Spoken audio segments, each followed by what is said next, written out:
どうぞお好きにしてください。良い。すべて今までのゲームではOhayo, konnichiwa, konbanwa, kocoker. Selamat datang di channel Abang Nime. Pada video kali ini gua akan ngebahas seluruh alur cerita dari anime Overlord. Anime ini akan menceritakan tentang seorang pemuda yang terjebak di sebuah game serta avatarnya yang berbentuk tengkorak. Dan tentunya di dalam game ini pemuda tersebut menjalani kisah petualang yang membuat adik kecil kalian tipis-tipis pengen disabuni. Oke, lanjut. Genre dari anime Overlord ini adalah action, adventure, fantasi, game, magic, dan juga supranatural. Tayang perdana pada 7 Juli 2015 yang rating 8,05 dan distudioi oleh studio Madhouse yang menstudioi juga anime Death Note, One Punch Man Season 1, No Game No Life, dan anime lainnya. So, mungkin itu dia profil singkat dari anime Overlord. Dan tanpa banyak basa-basi lagi lah ya, yuk langsung aja lah kita ke alur ceritanya, mamang.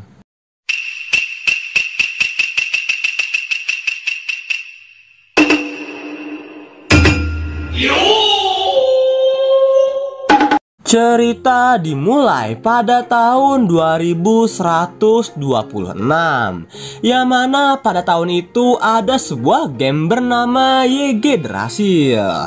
Nah, di game ini bisa dibilang menggunakan fitur VR ya kocokers. Jadi seolah-olah kita itu masuk ke dalam gamenya. Nah, di dalam game Yggdrasil ini ada sebuah klan yang bisa dibilang klan terkuat lah, yang mana klan ini bernama Ainz Ongol. Nah, di dalam klan ini memiliki beberapa peraturan. Salah satunya, para member yang masuk ke dalam klan Ainz Ongol ini dilarang keras menggunakan karakter berbentuk manusia.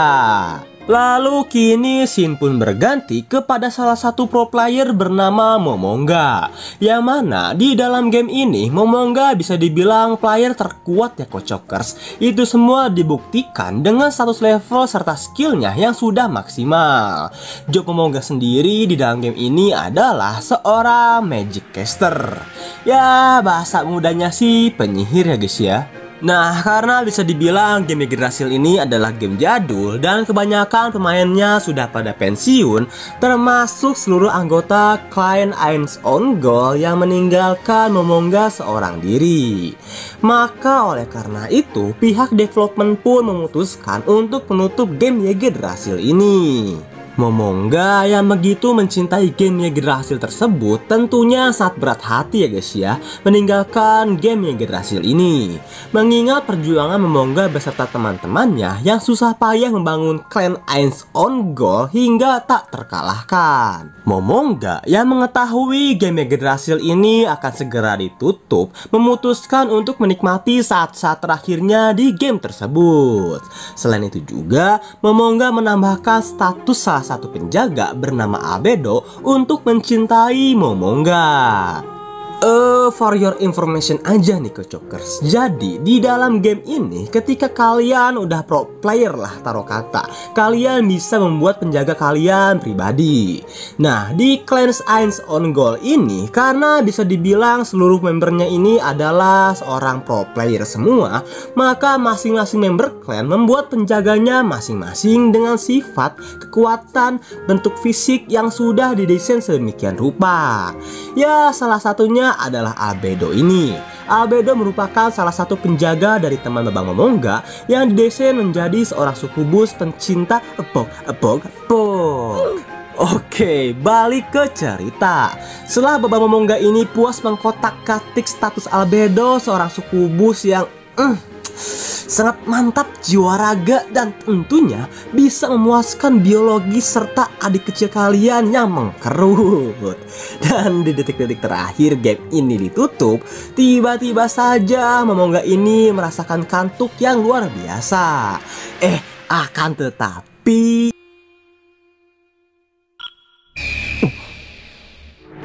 Momonga-sama. Ya, ketika Momonga terbangun, Momonga ini sangat kaget ketika seluruh penjaga bisa berbicara dan bergerak sesuka hati. Di sini Momonga pun berusaha untuk lock out dan memanggil Game Master guna meminta penjelasan. Tapi ya percuma aja gitu. Segala usaha yang dilakukan Momonga tidak membuahkan hasil sama sekali. Momonga yang masih bingung dengan situasi ini pun memerintah kepala pelayan bernama Sebas untuk mengecek keadaan di sekitar kastil Ice on Gold. Sedangkan Albedo, ya kalian lihat sendiri aja lah. Tapi adik kecilnya dikondisikan ya kocokers. 状況を整理しよう。である可能性は低い。よい。すべて今までのゲーム。 Ya, sebagai langkah awal untuk mengetahui situasi yang membingungkan ini, Bapak Momonga ini mencoba untuk memegang semangka dari Albedo yang sangat bulat sempurna sebulat lingkaran yang dibuat oleh SpongeBob.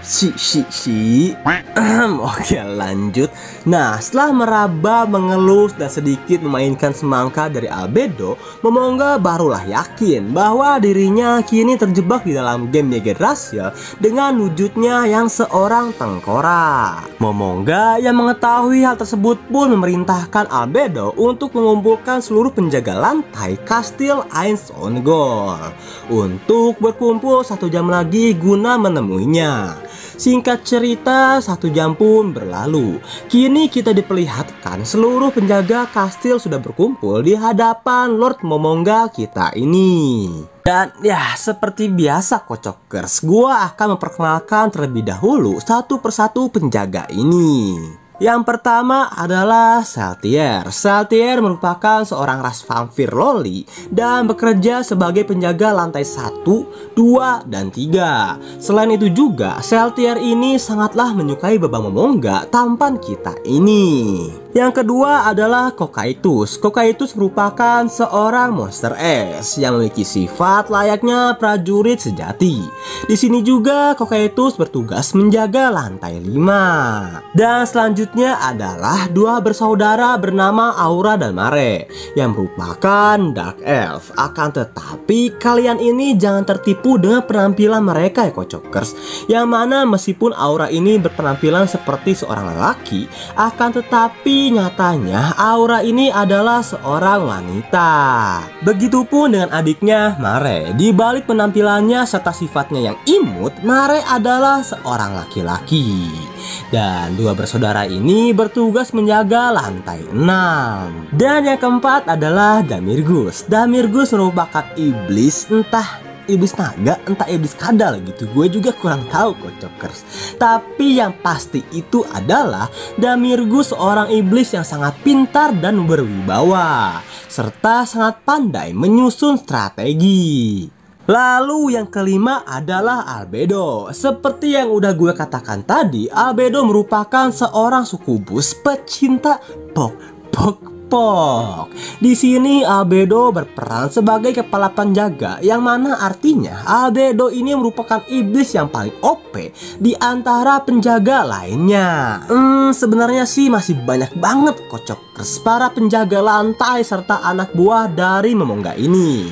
Tapi nanti gua bakal kenalin lah mereka semua seiring berjalannya alur cerita.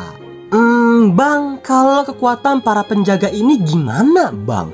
Ya jangan ditanya lagi lah soal kekuatan seluruh penjaga dari kastil Ice on Gold ini. Ya sebagai perbandingan aja nih kocokers, yang mana di dalam dunia Yggdrasil ini pada umumnya batas manusia sekelas pahlawan saja hanya bisa mentok menguasai sihir tingkat 3. Akan tetapi seluruh penjaga serta pelayan dan juga staf-staf yang ada di kastil ini, mereka semua dapat menggunakan sihir tingkat 7 ke atas. Sedangkan Lord Momonga sendiri digadang-gadang memiliki kekuatan yang setara bahkan lebih lebih dari dewa di dunia Yggdrasil ini. Nah, selain kekuatan yang sangat overpower dari seluruh penjaga serta pelayan yang ada di kastil Ainz Ongol, mereka semua bisa dibilang sangat setia serta loyal lah kepada Lord Momonga tampan kita ini. Begitupun sebaliknya. Ya, meskipun Lord Momonga masih agak shock dengan keadaan yang terjadi, tetapi sebagai satu-satunya pemimpin yang tersisa, Lord Momonga sebisa mungkin menjadi pemimpin yang baik, berwibawa serta tegas. Oke lah, mungkin itu dia gambaran mengenai seluruh bawahan dari Lord Momonga yang sangat overpower serta loyal kepada Lord Momonga, satu-satunya pemimpin yang tersisa. Dan sekarang mari kita balik ke ceritanya. Singkat cerita, ketika Lord Momonga ini tengah memantau keadaan sekitar, Lord Momonga secara tidak sengaja melihat sebuah desa yang tengah diserang oleh prajurit kerajaan. Lord Momonga yang melihat momen tersebut pun tiba-tiba saja memiliki sebuah ide untuk menyebarluaskan nama klan Ainz Ongol ke seluruh dunia. Dengan maksud, siapa tahu aja gitu ada salah satu temannya yang terjebak di dunia ini sama seperti Momonga. Dan ketika teman tersebut mendengar nama klan Ainz Ongol, mereka pun bisa bertemu kembali. Tapi selain itu juga, Lord Momonga ini berniat untuk mencari informasi sebanyak-banyaknya mengenai dunia Yggdrasil ini. Scene pun berganti dengan diperlihatkannya Lord Momonga yang tiba di TKP bersama Albedo yang berpakaian tempur lengkap. Yang tentunya dengan kekuatan yang sangat overpowernya tersebut, Lord Momonga dapat dengan mudahnya melobikan sebagian dari prajurit kerajaan yang cupu-cupu ini. Lah bang, kok cuma sebagian? Kenapa nggak semuanya aja gitu langsung dikirim ke isekai? Ya, karena memang Lord Momonga ini berniat menyebarkan nama dari Ainz Ongol. Lord Momonga sengaja menyisakan beberapa prajurit agar nama dari Ainz Ongol ini tersebar luas. Oh iya Kocokers, sekarang kita panggil Lord Momonga ini menjadi Lord Ainz ya guys ya. Karena pada episode ini Lord Momonga resmi mengganti namanya menjadi Ainz Ongol. Oke, lanjut. Di sini juga Lord Momonga bertemu dengan seorang kepala prajurit kerajaan yang tentunya dari kerajaan yang berbeda bernama Stronov. Nah, jadi sebenarnya alasan seluruh prajurit kerajaan yang tadi meratakan seluruh penduduk desa itu adalah untuk memancing Stronov datang dan melobikannya. Stronov yang mengetahui Lord Ainz adalah sosok yang sudah menyelamatkan desa tersebut meminta tolong sekali lagi kepada Lord Ainz untuk melindungi warga desa. Ainz yang melihat kesungguhan Stronov pun mengiyakan permintaan dari Stronov sembari memberikan sebuah boneka kayu kepada Stronov. Stronov yang mengira itu adalah hadiah dari Lord Ainz pun menerimanya dengan senang hati. Singkat cerita, kini kita diperlihatkan Stronov yang solo versus kuat melawan seluruh pasukan musuh. Oh iya Kocokers, di sini pasukan musuh mensamon malaikat yang digadang-gadang memiliki sihir tingkat 8 ke atas. Akan tetapi sekuat-kuatnya Stronov ya kewalahan juga gitu melawan seluruh pasukan musuh. Namun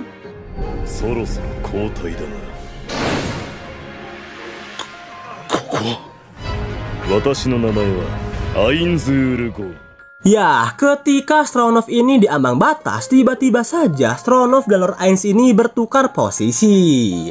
Yang mana itu semua disebabkan karena barang yang diberikan kepada Stronov yang ternyata adalah alat sihir.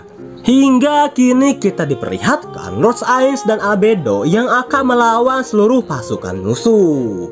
Pada awalnya sih pasukan musuh ini sangat meremehkan kekuatan Lord Ainz kita ya guys ya, dan terus menerus mengkombo dewa Lord Ainz.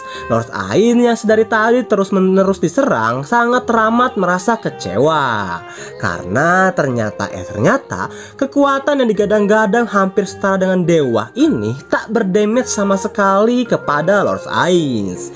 Hingga kita diperlihatkan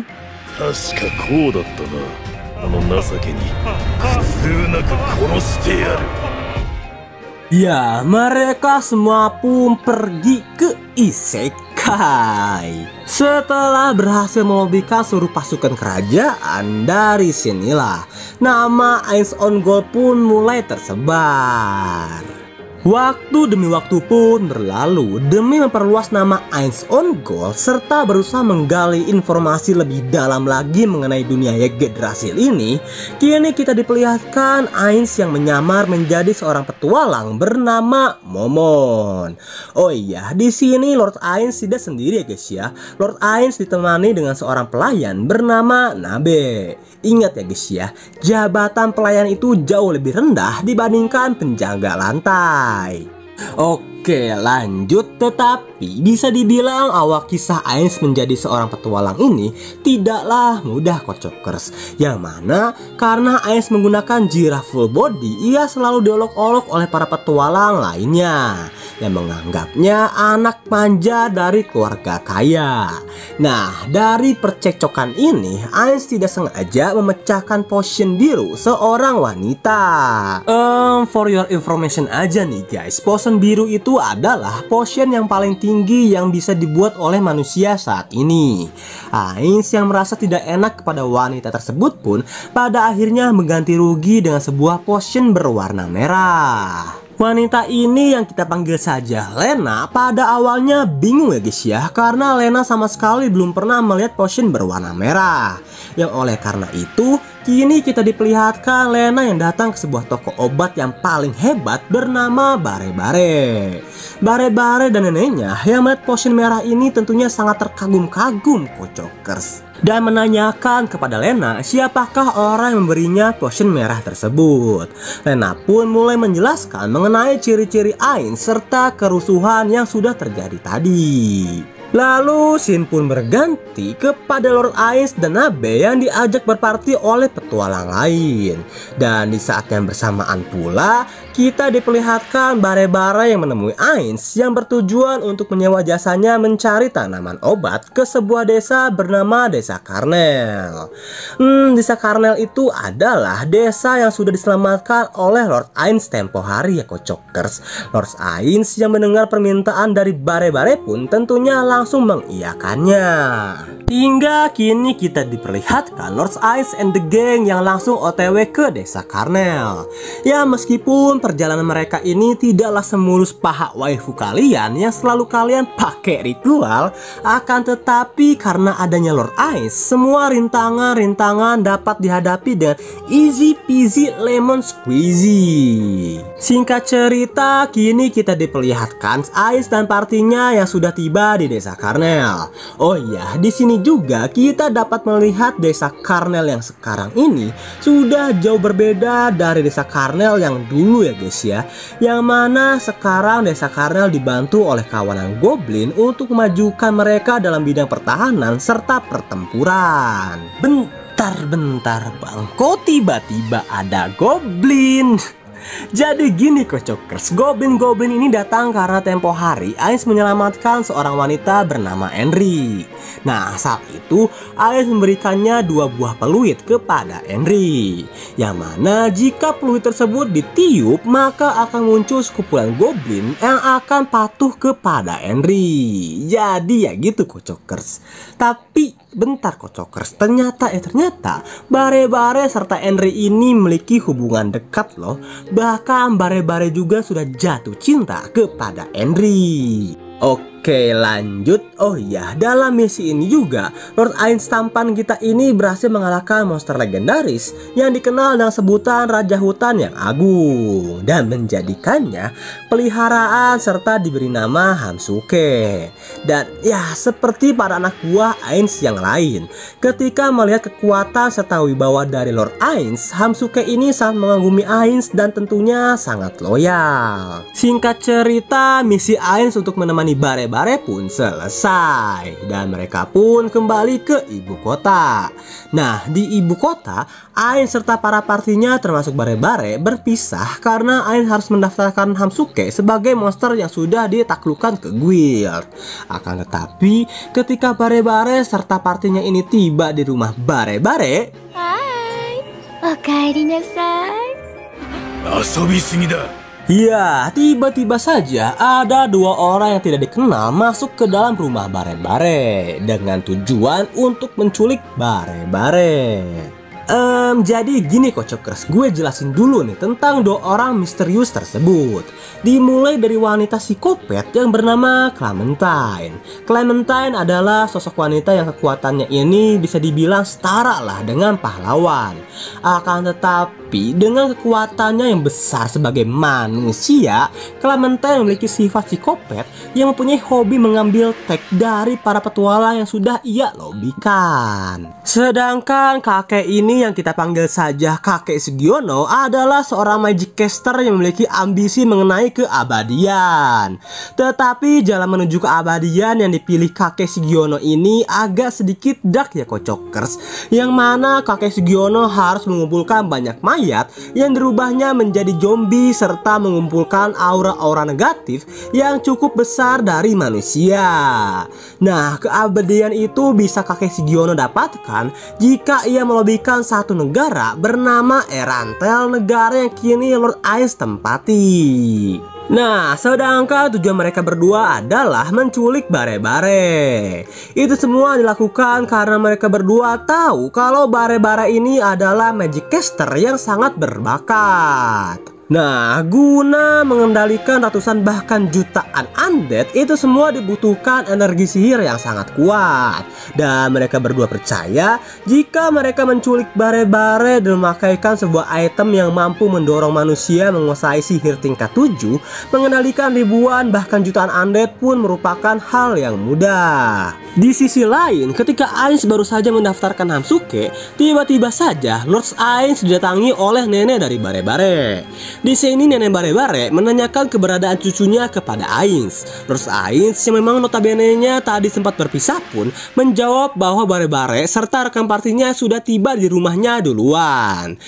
Akan tetapi ketika Lord Ainz, Nabe dan nenek Bare-Bare tiba di rumah,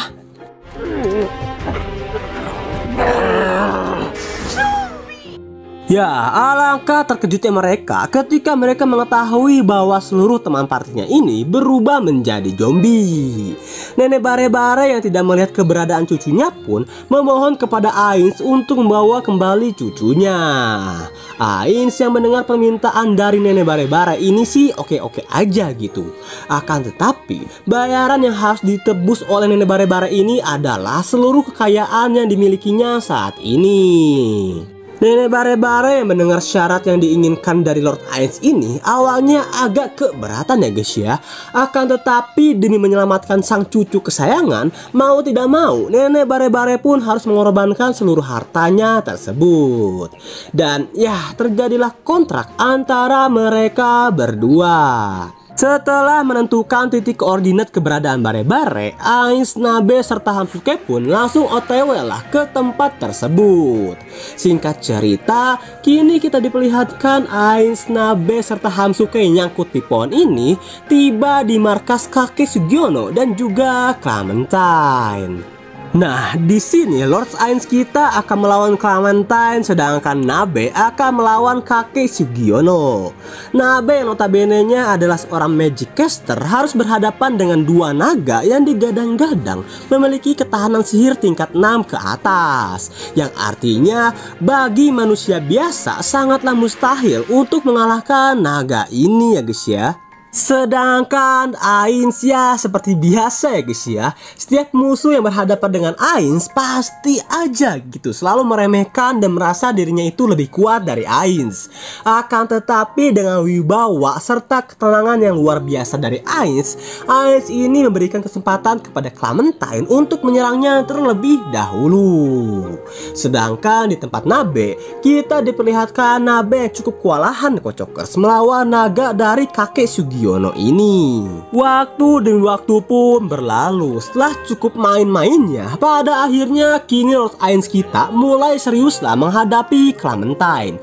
Begitupun dengan Nabe. Ketika Nabe mendengar perintah Lord Ainz untuk segera menyelesaikan pertarungan, kini kita diperlihatkan sosok Nabe yang sebenarnya. 方であられるアインズールゴウン様に忠義を尽くすナーベラルガンマにお相手をしてもらえるということ。Kakek Sugiono yang tadinya percaya diri karena merasa akan memenangkan pertarungan pun dibuat tercengang ya guys ya, dan melongo gitu, serta adik kecilnya auto mengkerut tak berdenyut ketika melihat sihir yang Nabe keluarkan adalah sihir tingkat 7 ke atas. Yang tentunya dengan sihir tingkat 7 ke atas ini, dua naga yang digadang-gadang dapat menghancurkan satu negara dengan sekali serang pun langsung menjadi abu bersama dengan kakek Sugiono. Nah, kini kita beralih ke pertarungan Ais melawan Clementine ya guys ya, yang mana kini Ais mulai serius dan mulai menunjukkan sosok aslinya kepada Clementine. Clementine yang melihat sosok asli Ais yang ternyata adalah seorang undead pun tentunya terkaget-kaget panik gitu. Dan ya, pada akhirnya Clementine pun tusun dengan cara dikretek nikmat. Setelah berhasil mengalahkan Clementine dan kakek Sugiono, Ais pun langsung OTW lah ke tempat Bare-Bare berada dan langsung melepaskan sihir pengikat yang menempel di Bare-Bare, yang artinya Bare-Bare pun berhasil diselamatkan dengan mudah. Di tempat yang berbeda, kini kita diperlihatkan Saltier, seorang penjaga lantai 1-3 bersama dengan 11 kepala pelayan serta satu pelayan bernama Solution yang ditugaskan untuk menggali informasi mengenai dunia ini serta menyebarkan nama Ais on Gold. Akan tetapi ketika mereka di tengah perjalanan, tiba-tiba saja mereka dihadang oleh sekelompok bandit yang berniat untuk mempok Saltier dan juga Solution yang memiliki semangka berukuran jumbo umbo combo ini. Tapi ya, karena memang anak buah Ais ini pada OP parah gitu, yang pada akhirnya bandit-bandit ini pun dapat dikalahkannya dengan mudah.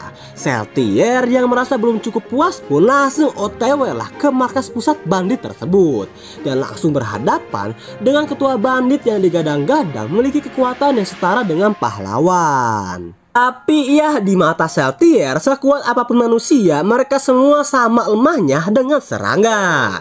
Yang oleh karena sebab itu, Saltier dapat dengan mudah membuat ketua bandit bernama Brian ini ketakutan dan lari kocar kacir. Saltier yang tidak mau mangsanya ini sampai kabur pun langsung mengejar Brian hingga ke tengah hutan. Akan tetapi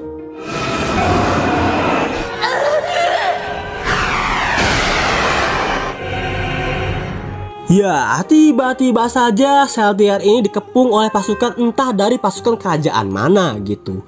Yang pada intinya pasukan ini berhasil mengalahkan Saltier. Lebih tepatnya sih mencoba untuk mengendalikan Saltier ya guys ya. Tapi karena kekuatan sihir yang ada di tubuh Saltier ini terlalu OP, maka Saltier ini tidak dapat dikendalikan secara sempurna. Nah, kabar Saltier yang dikendalikan ini sampailah pada kuping Ais, yang oleh karena itu kini kita diperlihatkan Ais yang mencoba untuk melepaskan sihir yang mengikat Saltier menggunakan kekuatan yang sangat besar. Bahkan kekuatan sihir yang digunakan Ais ini bisa dibilang di atas sihir tingkat 10 lah, yang mana tingkat 10 itu adalah batasan sihir yang ada di dunia Yggdrasil. Namun begitu, meskipun sudah menggunakan sihir yang sangat dahsyat, tetapi hal tersebut tidak membuahkan hasil sama sekali. Saltier ini tetap dalam pengaruh sihir pengikat. Ais yang melihat kejadian ini pun berasumsi gitu, jika ada sihir yang lebih dahsyat dari sihirnya ini, berarti orang yang mencoba mengendalikan Saltier sudah menggunakan sebuah sihir bernama Word Item, yang mana Word Item ini adalah tingkatan sihir yang paling tinggi. Ais yang mengetahui hal tersebut pun memerintahkan kepada seluruh anak buahnya untuk bersiaga. Takutnya Saltier ini adalah umpan untuk menjebak Ais. Lord Ais yang tidak ingin anak buahnya ini pergi ke isekai karena kecerobohannya yang tidak mengira bahwa ada seseorang yang bisa menggunakan sihir Word Item pun berencana untuk melawan Saltier seorang diri. Yang tentunya rencana Lord Ais ini sangat ditentang oleh Albedo, karena jika kalau benar-benar Saltier ini adalah jebakan, maka tidak menutup kemungkinan gitu kalau Lord Ais ini satu-satunya penguasa agung yang tersisa akan pergi ke isekai. Lord Ainz yang mendengar keluh kesah dari wanita mantap jiwa ini pun mencoba meyakinkan Albedo dan berjanji bahwa Lord Ainz ini tidak akan pernah kalah serta akan kembali ke kastil Ainz Ongol. Albedo yang melihat tekad bulat tetapi tidak sebulat semangkanya ini pun pada akhirnya mempercayai Lord Ainz. Nah, rencana Lord Ainz sendiri ini adalah ia akan meminjam seluruh item dari beberapa temannya yang sudah pensiun. Yang tentunya item-item ini memiliki kekuatan yang sangat dahsyat kocok. Singkat cerita, setelah semua persiapan beres, pada akhirnya kini kita diperlihatkan Ainz yang langsung menyerang Seltier. Seltier yang otaknya ini sudah dicuci pun tentunya langsung menyerang balik ya guys ya kepada Lord Ainz. Hingga kini kita diperlihatkan pertarungan yang hebat antara atasan melawan bawahan. Setelah pertarungan yang dahsyat ini terjadi cukup menegangkan, pada akhirnya Ainz pun dengan bantuan item-item dari member yang lainnya berhasil mengalahkan Seltier dan mengirimnya ke Isekai. Tapi bukan berarti Seltier ini benar-benar pergi ke Isekai ya guys ya, karena Ainz tidak ingin penjaga yang sudah diciptakan oleh temannya ini pergi ke Isekai. Maka dari itu Ainz pun berencana untuk menghidupkan kembali Seltier dengan bayaran sebesar 500 juta keping emas. Yang oleh sebab itu Seltier pun berhasil hidup kembali. Di akhir scene, Lord Ainz ini berjanji akan membalaskan dendamnya ini kepada orang yang sudah berani-beraninya mencuci otak Seltier. Dan Lord Ainz berencana akan memberikannya rasa ketakutan dan keputusasaan yang belum pernah dirasakan oleh manusia sebelumnya. Dan karena konflik ini sudah selesai, Seltier pun kembali normal, alur cerita dari Overlord Season 1 pun berakhir. Oke lah guys, itu dia seluruh cerita dari anime Overlord season yang pertama guys. Gimana? Seru kan? Ya pastinya seru dong. Apalagi Abang Nime yang bawain.